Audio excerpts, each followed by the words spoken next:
All right. So we are going to get into a topic that is important to your final real estate exam. We're talking about classes of property. We're going to talk water rights, characteristics of property ownership, and encumbrances. Today's like bullet points and topics is about 15% of your final real estate exam. It's about 22 to 23 questions. Carla just passed her exam last week. Congrats to Carla. We're going to keep congratulating you for a very long time. Thank you. But Carla passed her real estate exam last week, and I picked Carla's brain and some of this content that some of it's on it, some of it's not. When I took my broker exam, some of this information's on, but these are like your basic stuff that you're going to need to know for your real estate exam. For real life real estate, building a business, not so much, but these are some core key concepts that you're going to want to at least have in the back of your mind when you're taking your exam. So let's start off with classes of property. We're going to talk about personal property. We're going to talk about fixtures and what real property is. Now, if you're thinking, well, Ben, didn't you talk about this last week? Well, last week's topic was really kind of like a mini crash course. It was a summary of all the key stuff that you need to know in regards to your final real estate exam. So if you're thinking, well, Ben, it's the same stuff as last week, the rest of the stuff isn't the same. So make sure you stick around. So I got a picture here, all right? So if we think about what's a real property, what's a fixture, and what's personal property, you guys know what personal property is. Personal property is this this little coffee table, this couch, this rug, this chair, this entertainment system. You guys know what fixtures are. Like, without even me telling you what the definition of a fixture is in real estate, you guys know what it is. You guys know it's this light, this dining table light right here. It's these cabinets in the kitchen area. When it becomes a little bit difficult is when it's things like these blinds. Like, these blinds can easily come out, flip up two little things, they come right out.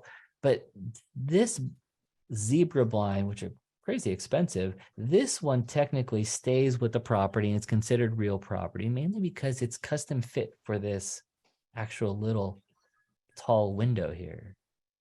What about this TV? Would you guys deem this as personal, or would you guys consider that as a fixture, something attached to the property? What would you guys... That's personal. Personal. It is personal property. The TV itself is personal property, but that personal property, that TV, is attached to something. It's attached to a wall bracket. In terms of your real estate purchase agreement contract, that bracket actually stays with the property. So if you guys look around your rooms and offices and living rooms right now, like if you were to sell this property, granted you own the property and you were to sell it, technically that bracket needs to stay with the property unless you remove it, patch those holes, and that's it. You're not required to paint it. You are just required to remove that bracket, patch those holes, and that's it. Your other alternative is to just leave it.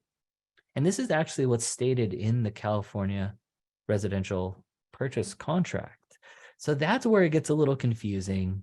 Like, does it stay? Does it go? As we continue on personal property, these chairs are personal property. This fridge that just slides in and slides out, that's simply connected by an electrical outlet, that is just personal property too. Yeah, maybe it has a water line that does the freezer and the ice, but that is personal property. This can be included in the sale, but it has to be marked on the contract. It has to be an agreement in writing. Same thing with the stove. The stove itself is a slide-in stove. It's connected by a gas line and an electrical outlet, but that can easily be removed. If that stove was built in, like a stove top, it's different. That is automatically considered a fixture. It's real property. And we'll explain why. As we go into the bathroom, we got this is a fixture. This one stays with the property. Toilet stays, bathtub stays. That handle, that shower. Why am I drawing a blank on what that's called, Carla? It's a shower head. You're right. Shower head. You're gonna say shower head. The shower head. Yeah, the shower head. This curtain rod right here, This curtain rod actually doesn't stay. Since you can just pull that thing right down, that's actually deemed as personal property. What about this bathroom mirror? So the bathroom mirror, per the residential purchase agreement, actually it's automatically checked to stay. This is considered real property. This is considered something that is attached to the property.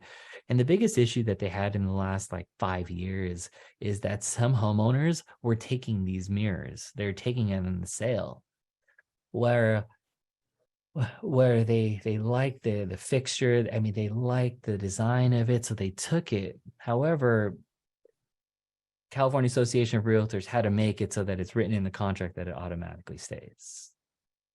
Then we have vegetation and plants. These potted plants, those are all personal property. You pick them up, move them. But these ones that are in the ground, those are all considered real property. All these stones, all these things are considered real property attached to it as well. This personal property is anything that is movable and cannot be classified under the definition of real property. And that's where you got to know what real property is. And personal property, if you guys have any questions on anything around on your homes, please start in the chat and I can explain whether it's a real property or personal property. But just knowing the classifications is going to be important for your exam. A lot of the stuff today, it's a word association.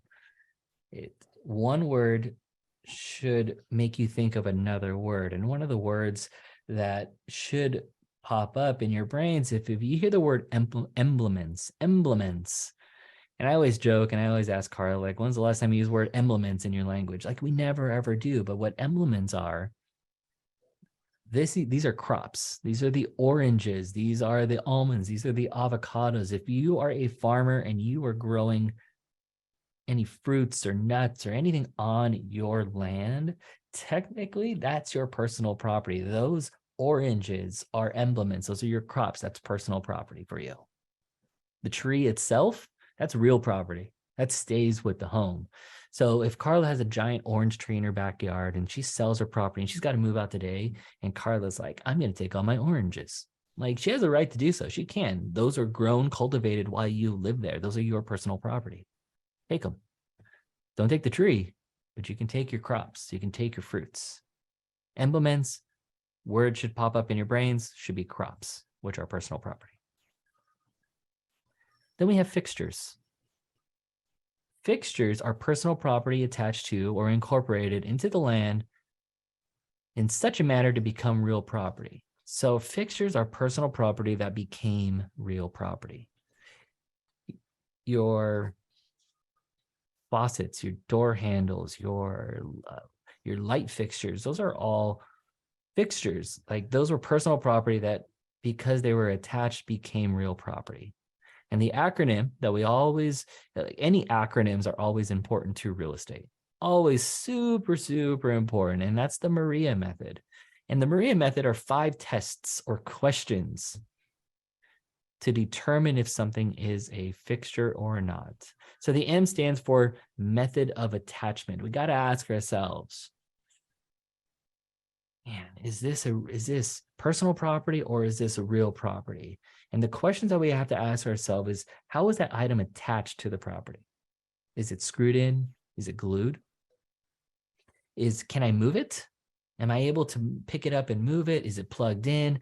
We have to ask ourselves, how is that item attached? A stands for adaptability. Is that item specifically made for that property? Are those curtains, those blinds, is that refrigerator custom built to fit in this exact slot?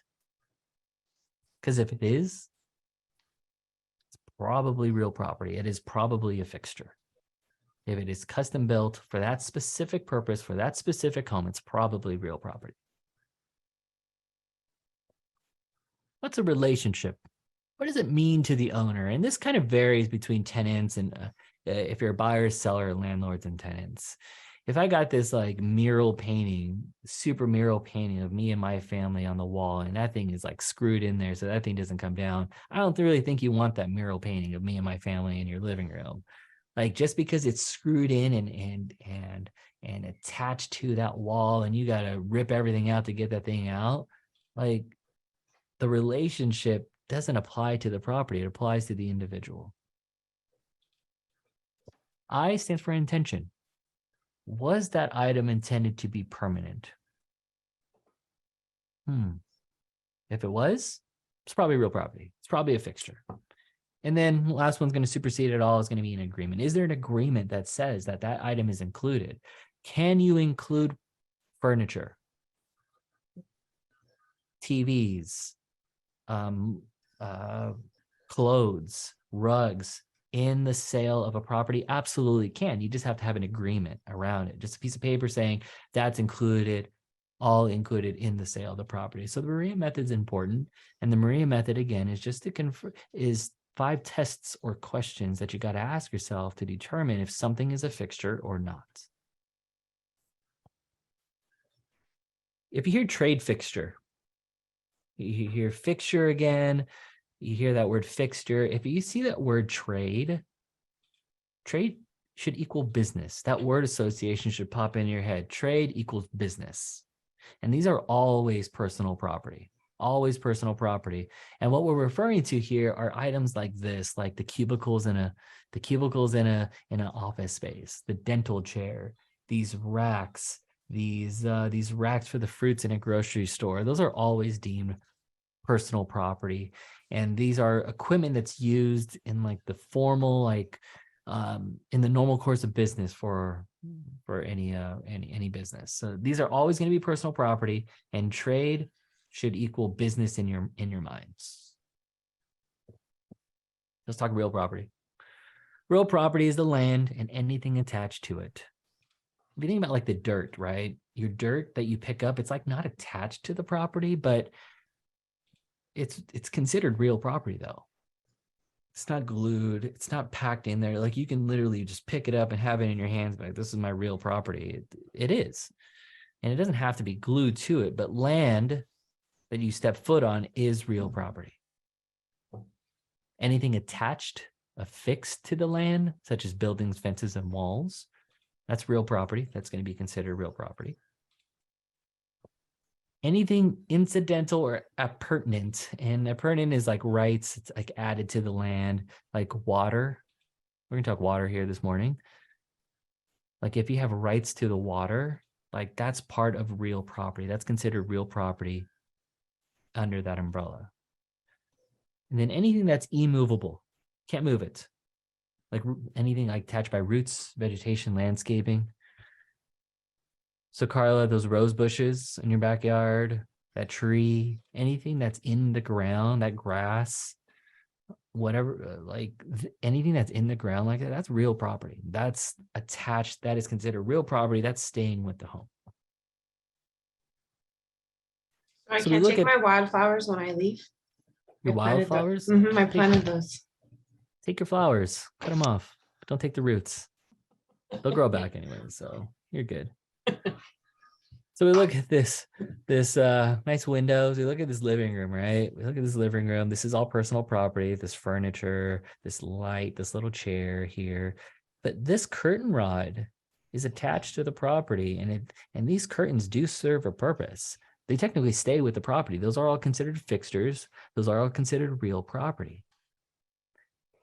And I don't know if I told this group the story, but my first ever listing in Alhambra, my cousin wanted to take his curtain rods and blinds. So we closed the sale and he took his curtain rods and blinds. I made the mistake and I let him take it. It was so sad. It wasn't that sad. It was just really annoying. I had to drive to my cousin's new house, grab those curtain rods and blinds. I had to bring them back to the old property because the buyer that was buying that property, they wanted them. And shame on me. Made a mistake. That was like 10 years ago. Don't make fun of me. But yeah, that's I know that, and that's why I was bringing that up, because this stuff stays. This stuff stays, serves a purpose. It blots out light, shade, and creates privacy. And if you don't love them, too bad. They stay with the property. It is what it is. We have the dining area. These are all personal property. These ones stay with the property too. These are all considered fixtures, real property. Same thing with this fancy chandelier here. That stays with the property. We have this kitchen area here. Look at the fridge. The fridge is built in. The fridge, if you were to take this fridge out, it would look really, really awkward. But because it's custom built, it's made specifically for this kitchen, it stays. It's real property. I just noticed this today. There's two microwaves. Yeah. Like, why do they have two microwaves? Microwaving a lot of stuff. But this microwave technically stays with the property because it's built in. This one is just on the counter. That one's personal property. This stove, I'm sorry, this oven stays with the property because it's built in. The stove on the right here stays because it's built in. You got this 1980s Alexa right here playing AM FM radio. Like, that's built into the wall. That stays. Kosher microwave? I was gonna say Jessica, but kosher microwave. Actually, I actually don't know what that means. It's have two different types of foods, I guess. I guess so. Yeah, but that's your personal and real property. You got your built-in desk. This one's attached. That doesn't just easily come right out. Yeah, you can get a crowbar and jam it out of there, but you're going to cause damage to the property. So that is considered real property and that stays. And in this room, there's a fridge. I don't know why, but this fridge slides right out and you can move that. But this is personal property. These blinds, this all stays. These are all considered fixtures because they're custom built for this specific purpose, for this specific area. I was looking at this picture today and I was like, man, that's got to be tough to do laundry because you probably can barely get that door open, right? It jammed back in there. Actually, I still wouldn't complain having a separate laundry room area still. Yeah, built-in cabinetry. These are all fixtures considered real property. The washer and dryer considered personal property. We have the backyard. We have this grill because can you take out this grill? Absolutely can. And it's for religious reasons. Oh, yeah, maybe that's the reason. Thank you, Jessica, for throwing that in there. This grill, if you were to sell this property and take this grill, you would have this empty spot here, which would make it difficult. This would be considered real property because it's custom built for this section. This tree is into the ground. We have this pool area here, the pool equipment that's used to clean this out. Any devices like those Roombas for the pool, like those would stay with the property because of the purpose that they serve. However, right here, you got this like, why am I drawing a blank? Pool chair? Yeah. Lawn chairs? Like that, you take that stuff. You take the table, that's all personal property. But the pool stick that you can do to sift out the leaves, that's all real property. And then we go outside. We got these giant ceramic planters that weigh like 200 pounds. Although with enough force, you can knock them over. They're personal property. It's kind of weird if you take them, but you could. I don't know why you would, but you could. This is all real property. So easy to, that topic there. You guys, if you guys have any questions in the future, like, hey, is this real property? Take a picture, text it to me. I'll tell you if it's real or not, if it stays or not. But that's your classifications of property. Make sure you know them. Real property, personal property, and where fixtures turn into real property. So what distinguishes real property from personal property as one of its primary differences?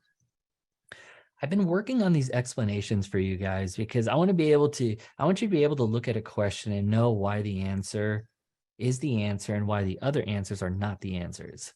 So for example, this one here is C, is immovable. We know personal property is one of the classifications of it distinguishes that it's movable, whereas real property, it's immovable. It's not movable. So A, B, and D are common things that relate to real property, but C is one of the 4 points to define real property. Can be willed, can be held in joint tenancy, is subject to depreciation. That's all real property for sure. But what distinguishes real property from personal is that it's immovable. Usually real property can't move it. What is a term used for an object that was originally personal property, but has now been affixed to and becomes part of real property?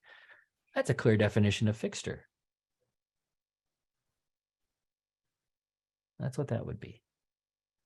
Fixture, personal property now is real property. Which of the following would be considered personal property? Not a built-in dishwasher, not an installed bathtub, and not trees. Harvested crops. What's the word that starts with an E? That's harvested crops. Carla passed her test last week. Now she totally forgot what it starts. I was going to let someone else answer. I'll answer. What is it then? Embellment. Thank you. I can't say it right. Things I can't pronounce, I just Google and then I press the little sound button. But I could be saying it wrong. I would say emblements, but I could be wrong about that too. Emblements. Yes. It is emblements. Personal property refers to crops. Nice. Let's talk water rights. Let's jump into water rights. Listen, when it comes to water rights, Southern California here, and I'm saying Southern California. Let me rephrase Southern California from like LA-ish, let's say like West Hollywood down to Temecula. Like there's not a lot of lakes and rivers around these areas. You go into the mountains, different stories.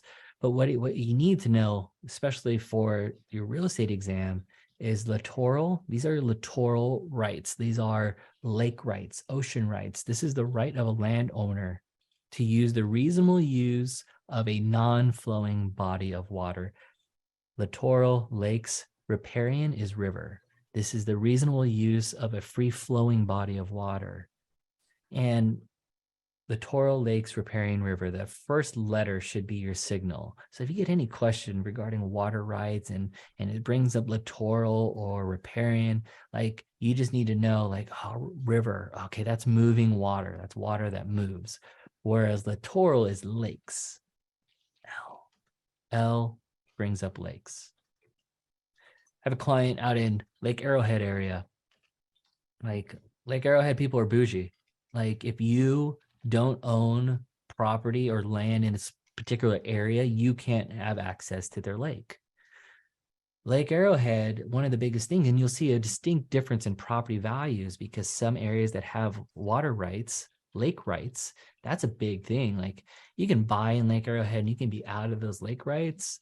And if you buy that land or that house, you're not going to have lake rights. You can't enjoy and use that lake. It's a private lake for only owners within a certain area. So if you were to buy in Lake Arrowhead and you're within this area, you would have lake rights, littoral rights, littoral lakes, riparian river. That's what we need to know. Let's talk accession. Accession, when owner acquires or loses title to land by natural causes. Now, I really do not have a good example of this. I don't, but what I do know is I got this question wrong on my broker exam, and I know for a fact Carla got a question regarding this on her recent salesperson exam. So what do you need to know? Accretion and avulsion. Accretion and avulsion. And accretion is this. Accretion is when a piece of land is gradually added through deposit of soil, sand, and other materials by a river. So like when I read that statement, I think of a nice little cottage with a river behind it, and then soil particles being slowly added to my land, which gives me more land over a period of time. That's what my brain visually envisions. And that's accretion by adding land. Avulsion is the opposite when you're subtracting land, you're losing land through sudden action of water or a flash flood or a storm. Same cottage, flash flood, peels away 2 feet of my land. That's what I think of avulsion. So I told Carla, like, how am I ever going to remember this? Think of like the AC/DC logo. Think of the AC/DC logo. AC, that's accretion. And AV, instead of the DC, think of AV, avulsion. And think of that little V right there is pointing down, which means you're losing, subtracting land. So accretion is adding land, avulsion is losing land. Accretion, avulsion. And Carla, you got that question, right? Do you remember specifically what it said word for word? Yes, not so much. No, I was gonna say not so much word by word, but yes, definitely this. It's all on the test. Did you get it right or did you get it wrong? No, I got it right. I know I got it right. Sure you did. I did. Just I kidding. know I did. You passed. That's all that matters, right? Right. By what means did homeowner Phyllis acquire ownership of land that was deposited by a river running through her property? Accretion. Accretion. Avulsion is the opposite. Accretion is add, avulsion subtracts. Know it. The rights of a landowner to use waters of an adjacent stream or river, stream, moving water, is riparian, R. Littoral rights, remember that's lake, that's still body of water, not moving. Littoral lakes are riparian river. That's how I remember, by the way, you saying that. Littoral lakes, riparian river. LLRR. I'm probably not even pronouncing it correctly. I'm Me just gonna either. pronounce it as I see it. All right. So let's jump into property characteristics. And these are 3 ways. And these are important. These are 3 ways to legally define property. Most of the time, everybody on this call, we know home addresses. We know 123 Main Street, 1284 Lighthouse, 555 Harbor Boulevard. Like we know those addresses, but there are 3 different ways to legally define property. And there's 3 ways are meets and bounds, sections and townships, and locks, blocks, and tracts. So let's go meets and bounds first, right? So when you hear meets and bounds, like I want you to think of a treasure map. I want you to think of a treasure map where you're looking at this map and it tells you to go 50 paces north to giant oak tree, west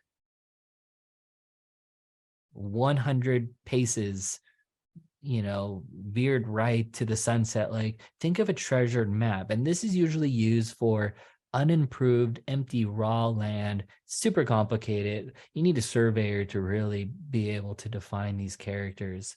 But what meets and bounds means, meets means the measure and distance between points from one part to another, whether it's in feet, yards, rods, or chains. That's what meets means. Bounds is like starting points and ending points between markers, and they'll use boundaries. They'll use rivers, south to Santa Ana River. They'll use trees, even like giant oak trees or giant rocks, boulders. Think about a vacant parcel piece of land where there isn't homes and streets and roads and developments. How do you draw where the boundary line ends and begins? So these, when they legally define it by meets and bounds, are using man-made. They can also use man-made canals, roads, stakes, or benchmarks. But meets and bounds, I need you to think of treasure map. Like really difficult, vacant raw land, hard to define those areas. Then we also have sections and townships. Now, this is a US government survey. And, what if there were no streets? This goes back to like the 1800s, the formation of our country. Late 1700s, early 1800s, think in those times. And what if there were no streets, addresses? How would the government be able to define the land? Well, they use sections and townships. And the way that they do sections and townships is that they have 3 starting points for California, 3 starting points. In California, there are 3 starting points, and it's the Humboldt, baseline, and meridian, the Mount Diablo, baseline, and meridian, and the San Bernardino baseline and meridian. And what baseline and meridian mean is baseline is east and west, and they're represented here by this pink line. And meridian is north and south. So here's the Humboldt, here's the Mount Diablo, and here's the San Bernardino. So when they do sections and townships, what happens is they draw these main starting point areas first, right? And then what they'll do is they'll create all these little sections and townships based upon these lines. So it's like a grid. It's like a grid of defining where a certain property is. And imagine a big giant map and you have all these grids and it's like Battleship, I guess, like A45, so that you're able to define where that particular section is much faster. So in California, and these sections and townships are all split up like this. And they're all split up into these 36 square acres, right? And each mile, this is These are all mile markers. And that's what all these little tiny boxes are. They're all spread out and defined into townships. This is a township right here, 36 square acres. 2 square miles, I'm sorry. 36 square miles. One township's 36 square miles.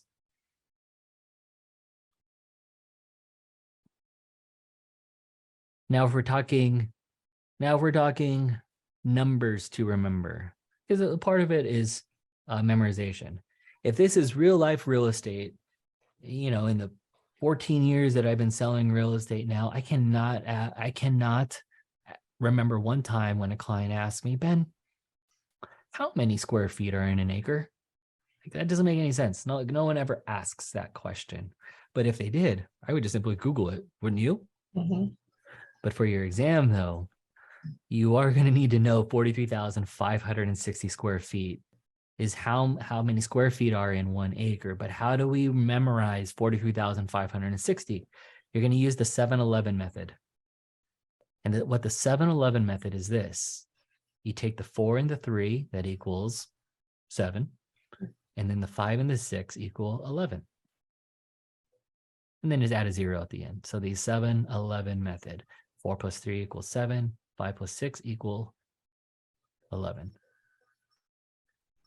4, 3, 5, 6, add a 0 at the end. That's how many square feet are in an acre. 7-11 method. Guarantee you got a question. I ask you how many square feet are in an acre. How many feet are in a mile? 5,280. How do you remember this? Use the 5 tomatoes method.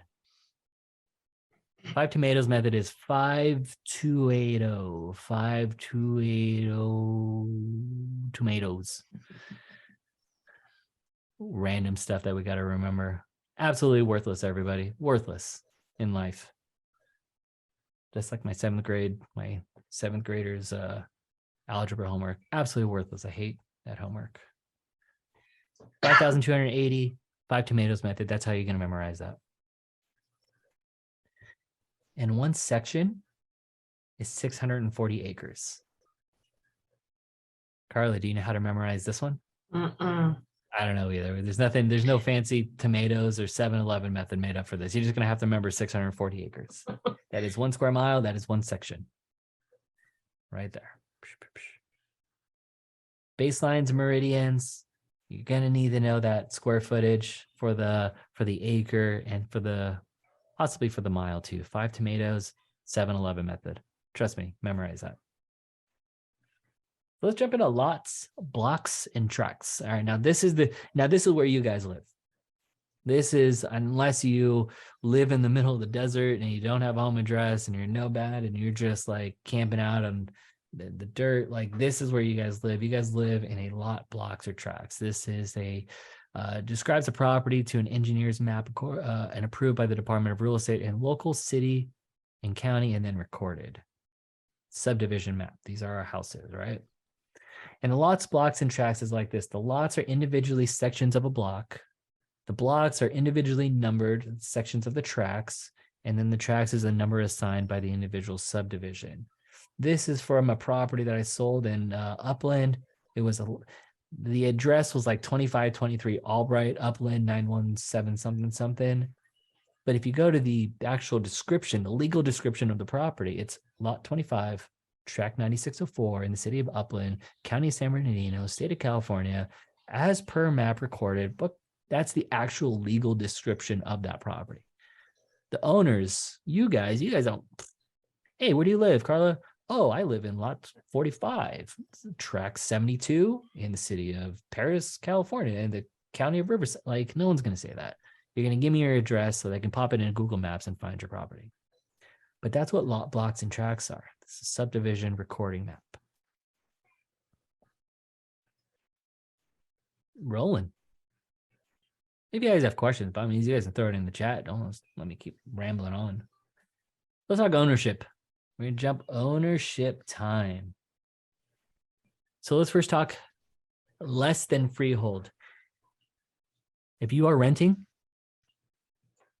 you have a less than freehold estate. If you are leasing a property, if you are not the owner, you have a less than freehold estate. That's what you have.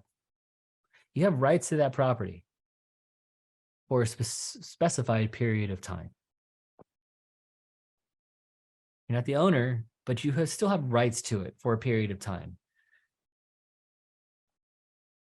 If you have a 1-year lease, you have a type of leasehold, a type of agreement, rental agreement, a lease, in which you, the tenant, have the right to occupy the property for a period of time. You have an estate for years, is what we call this.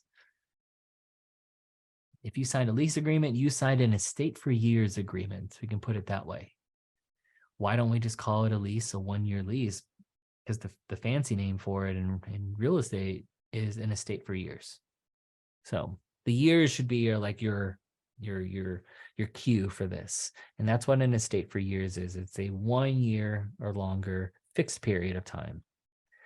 We have a periodic estate. A periodic estate is slightly different. This is the type of leasehold or type of rental or lease in which the tenant has the right to occupy for a series of fixed recurring intervals, such as weekly or monthly. If you are on a month-to-month lease right now, you have a periodic estate. If you have a 1-year lease that ends in October, you have an estate for years. If you are now month-to-month or renting it for a week, you have a periodic estate. If there is no agreement, no rent agreement, tenant pays rent and complies with the terms of the lease, you can cancel anytime. You have an estate at will. My cousin staying on my couch for a period of time. We didn't have any agreement. He was just staying on my couch. As long as he pays rent, which he didn't, if I had to move him out, an indefinite period of time. It's just kind of a free agreement, estate at will. That's what that is. 1-year lease, month to month, open at will. And the last one, an estate at sufferance. This is when a tenant remains in the property after their lease has expired. The landlord is suffering, squatter. Not cool, kind of rude. Estate at sufferance, suffering. Then let's go freehold estate. If you are a homeowner, you own your property, you have a freehold estate. You have rights to that property for an unlimited amount of time. Yes, and of course you have other things like, maybe you have a mortgage, pay property taxes. You still have that stuff, but technically you have unlimited, you own that property for an unlimited amount of time. And that is a freehold estate. Now, when it talks about ownership in general, you have ownership. You are a homeowner. You have ownership. And what ownership is just a bundle of rights. You have the right to do certain things. You have the right to possess that property. You have the right to occupy, live, sleep there. You are the homeowner. You have that right as a homeowner. Like I said, you have ownership. You have a bundle of rights. You have the right to control that property. You have the right to renovate it, have guests. Hey, if you're the homeowner and you want to rent it out, you have the right to do that. Now, of course, HOA can add limits. So we're adding that little caveat to it. But as a homeowner, and your bundle of rights includes control of that property, you have the right to enjoy that property too. You have the right for peace and quiet in your home. You have the right to dispose it. You have the right to sell it, transfer it, give it away if you want, and of course, rent out the property. And you have the right to exclude others. It's your property, your rights. Don't step on my property. You're not welcome here. You have the right to exclude others from your property because you are the homeowner. Now, of course, search warrants will override this. There's little caveats, but knowing ownership and what the bundle of rights are, you have the right to possess, control, enjoy, dispose, and exclude. Sorry, there's no acronym for this. Actually, I'm probably going to create one. Yeah, that'll mess up my flow. But that's your ownership rights. There's two categories in your freehold estate. So homeowners, this is you. There's two categories, and you likely have a fee simple absolute, also known as a fee estate. So much language that we never ever use. We're homeowners, we have the right to do what we want. But for your real estate exam, this is what you need to know. Your fee simple absolute fee estate, both the same thing, just used differently in different situations. This is the greatest interest in a parcel of land. This is the most complete form of home ownership. And like I said, if you own the home, this is what you have. All right. But you can't just do whatever you want. You can't just do whatever you want. Like the rules don't apply to you just because you're a homeowner. And if it happens on your property, it stays in your property. No, like the government still has rights to your property. They still have basic powers to your property. They have police power, eminent domain, taxation, and something called escheat. And you're going to remember this acronym by Pete. We got Maria, we got Pete, and these are the government rights to your land. So homeowners, I'm talking to you. I'm talking to everybody, but just because you own the property, that's great. But the government still has police power. And what the police power is that they have the right to enforce regulation, laws, promote health and safety, morals, general welfare. And, they enforce zoning laws. Because I think the last thing that you guys want as homeowners is you don't want all of your neighbors around you building 5-story skyscrapers behind you, do you? Like, that's not cool. And then it blocks out the sun. You can't see anything. Like, the government still has zoning laws that are on top of your property. So that police power. They also have the right for eminent domain. If eminent domain is where the county, the city, they acquire your property because they're expanding a freeway or expanding a street, or they're doing some project where they have to get rid of your property. And this can be used for public institutions such as schools, highways, and more. It's the government right to take your property as long as it's for the greater good. Like through a long, lengthy process, eminent domain can take place.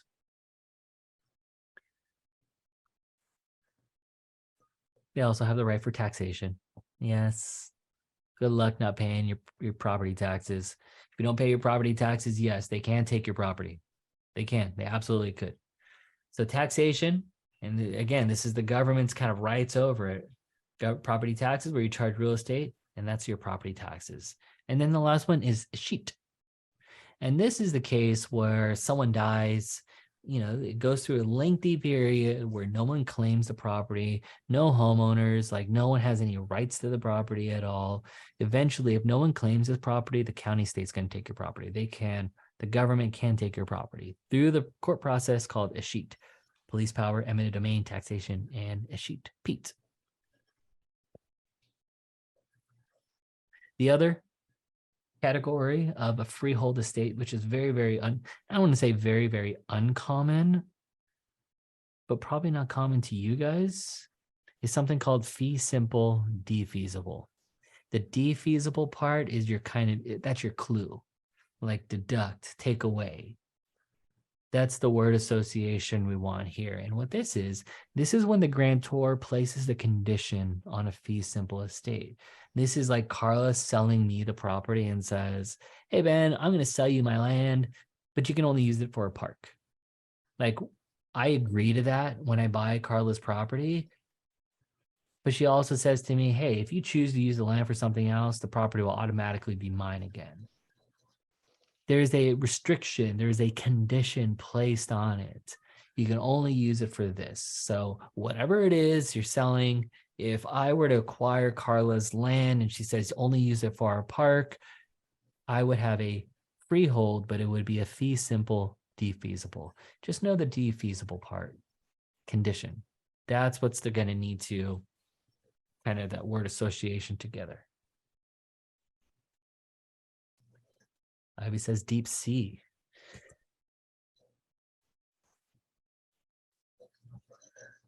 Deep sea. Ivy, thank you very much. Ivy, throw it in the chat as an acronym.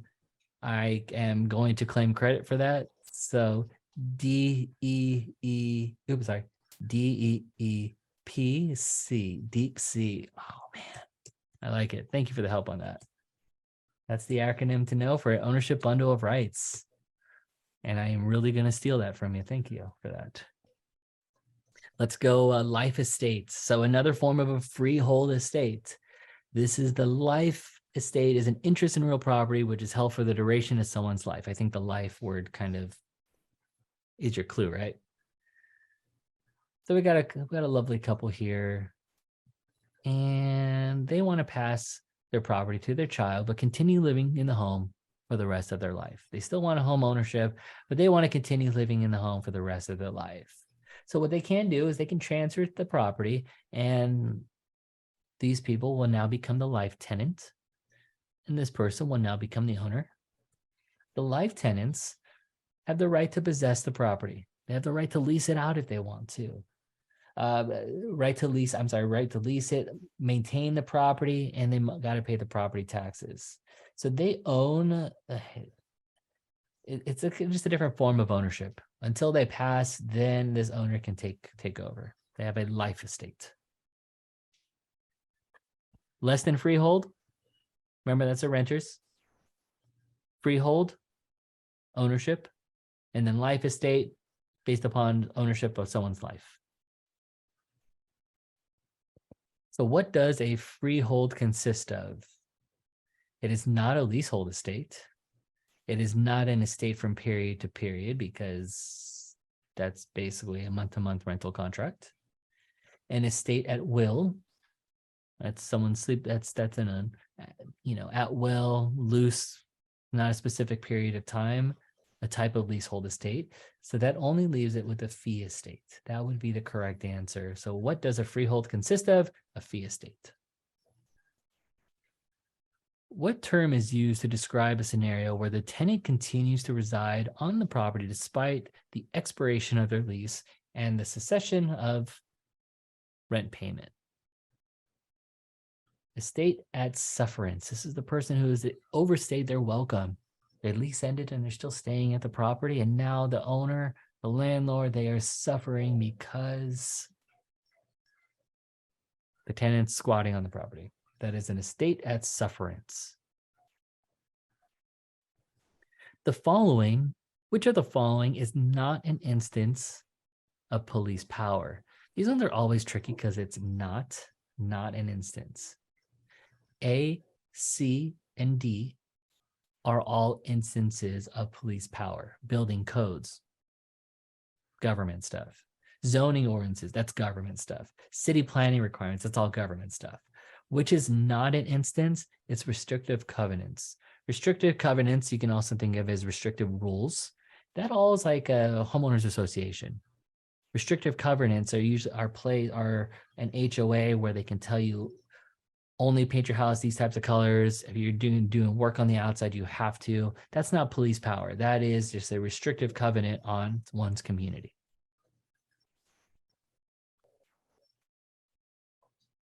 Man, it's all the time today. Let's talk about encumbrances. We're going to finish up on encumbrances here.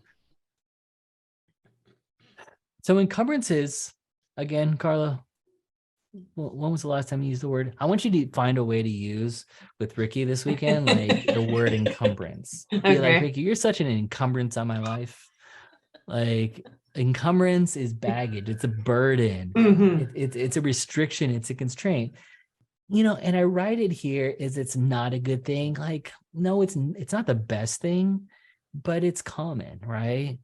And liens against your property, that is an encumbrance. Like, you couldn't have had the property if you didn't get a mortgage, but you want to pay that off.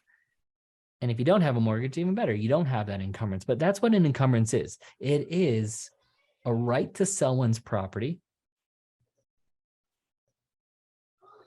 It's a right to sell one's property. That's what an encumbrance is. If you have a mortgage against your property, you have an encumbrance. If you couldn't pay your income taxes, the IRS is going to come after you. They'd be like, pay your taxes. Oh, you own property? Cool. We're going to attach a lien to your property. So if you ever sell it, we're going to get paid. They are attaching an encumbrance to your property. The city has an easement on my property. I've sold a bunch of houses like this where the city, in order to get to the backyard or, telephone cable, or utility company has to get to their telephone pole in your backyard, like they have a right to your property. You don't have the right to live there, sleep there, hang out there, throw a party there, but they have a certain amount of rights to enter your property, step onto it, do their work. They have an encumbrance. You have an encumbrance on your property. A driveway easement. If someone has to drive through your driveway to get to their property, you have an encumbrance. Again, not a bad thing, even though I called it a bad thing. It's just someone's baggage on you. You have extra stuff. So a money lien, that's a lien, is a document used to secure payment of a debt or discharge an obligation. Like you got a mortgage, you got a money lien, you have an encumbrance.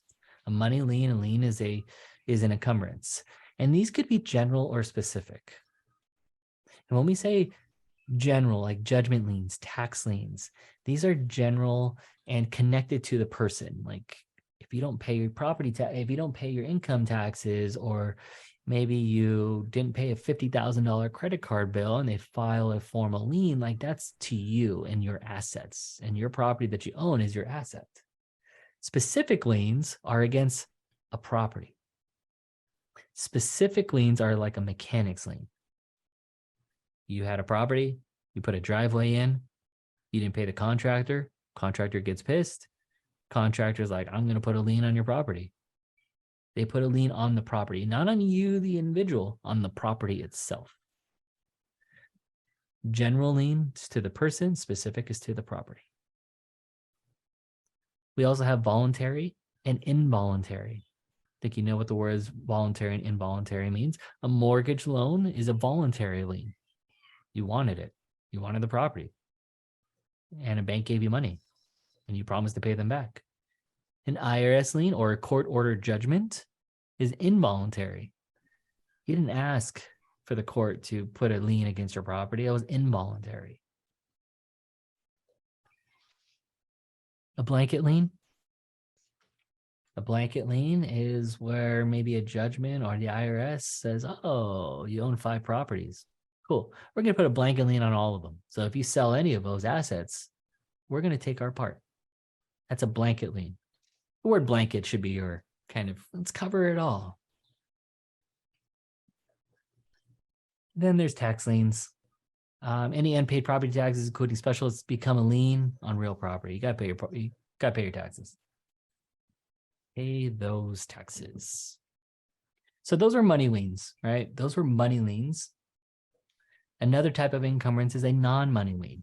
So these are non-money. These are things like easements and encroachments. And there's a couple different types of easements, right? An easement, again, is an encroachment. It is the right to use another person's land for a specific limited purpose. There's different types. There's easement, impertinent, gross, necessity, and prescription.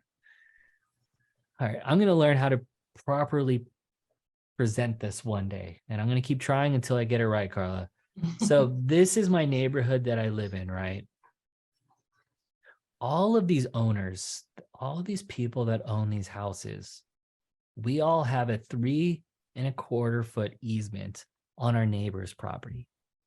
The reason we all the owners in this neighborhood have this easement is because in order for this homeowner right here to get to, let's say this part, let's say I wanted to paint this side of the house. Let's say I wanted to paint this wall. I have to enter this person's property to get to this wall. This owner's like electrical panel is right here on someone else's property. This owner all the way here at the top, their electrical panel is right here and their gas meter is probably on someone else's property too. So like where I'm sitting right now on this side of my house, in order for me to get to my electrical panel and shut off my gas and turn off my electricity, I have to step foot on my neighbor's property. My neighbor behind me, they have to step onto my property to turn off their gas and electricity. And that's just the way that these houses were built. So on all of our legal descriptions of our property, on our title reports, there is this statement that says an easement for side yard purposes, pertinent to and for the benefit of parcel 1 above, over, and across southeasterly 3.25. And they're all worded slightly different on all of our title reports. But this is throughout our entire community. That's why we're not supposed to plant any trees like within that 3.5 feet, 3.25 feet to our neighbor's property, because technically it's shared. Now people still plant stuff. But if this was my house and I needed to paint, like my painters or myself, whoever's painting it, would need access from this person's property to paint on this wall. In my community, when someone has to tent their property, put one of those big circus tents and do tenting, if this owner is going to put a big giant tent on their property, they have to, for a couple of days, put that tent on this person's property too. They have to step foot on this land. This is a gate right here. They have to be able to get through this gate, step on this person's property in order to complete that job. We have rights to our neighbor's property. That's what an easement apurtment is. 3.5, 3.25. Another example of an easement is a driveway easement. I see this often, Whittier, La Habra area. This is what I often see. I usually see the main road, and then I see it turn into this little cul-de-sac, but just a street with a few houses on it. And sometimes the way that they drew these lines is this driveway right here is owned by lot number 2. It's owned by this person who lives here. They own this land. They also own this driveway. However, if you live here or here, you can't get to your property unless you drive here.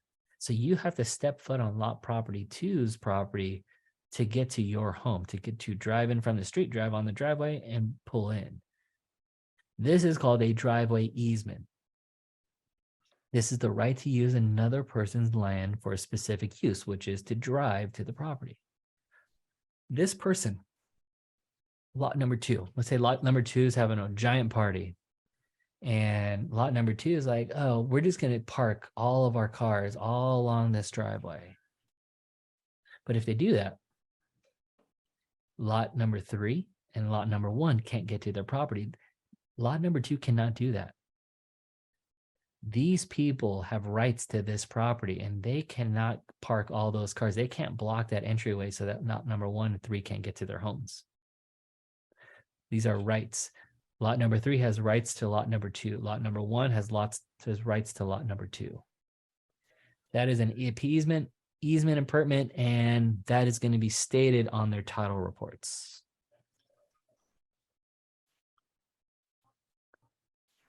Utility companies.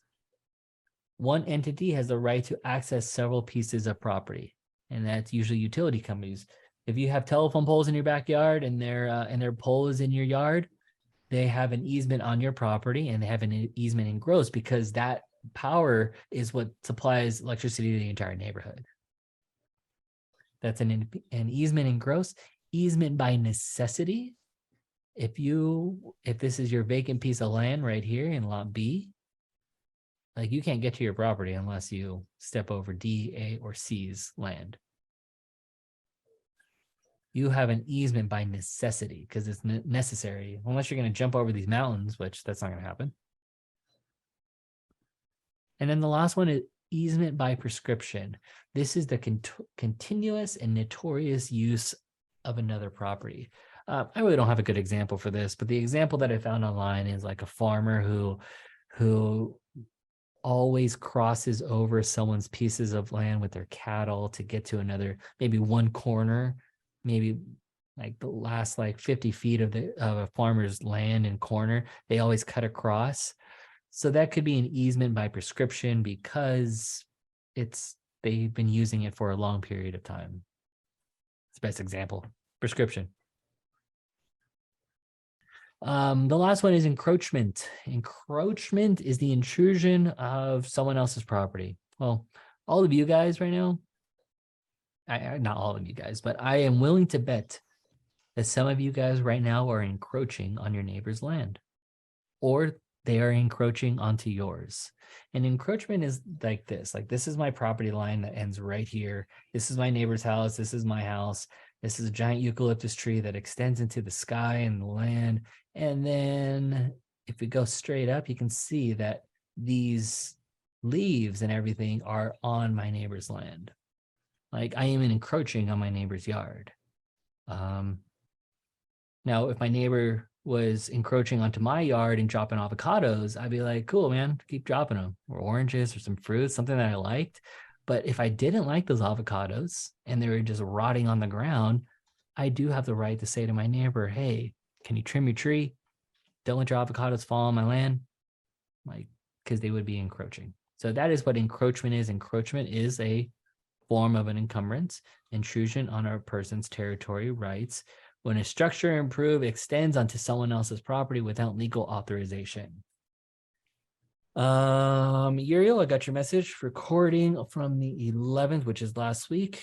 And awesome. Uriel passed his first open book exam. That's what I'm talking about. Keep going there. And thank you guys. Thank you guys for hanging with us. I hope Daryl's chat was informational for you guys. And I know he would be happy to discuss that further with you. I'm here for you guys. Have any questions? I appreciate you guys. Have a wonderful day.